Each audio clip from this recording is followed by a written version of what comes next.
in coda a un video ieri ho pubblicato alcune foto, una delle quali ha attirato molto l'attenzione, ve la faccio vedere immediatamente. Si tratta proprio di questa.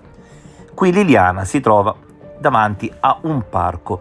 Una delle persone che seguono il canale e che è a quanto pare di Trieste e che abita anzi abbastanza vicino in quella zona, ci dice con certezza, lo leggerete tra poco nel commento, che quella foto Liliana la scatta proprio davanti al varco che allora, quindi prima dell'apertura dei pompieri fatta il 5 gennaio, portava proprio al posto in cui Liliana si sarebbe andata a uccidere. E allora ecco spiegata ovviamente la contaminazione delle suole. Se lei spesso andava in quella zona lì, i residui emersi dalle analisi possono derivare da quei passaggi e non da un passaggio avvenuto in prossimità del decesso.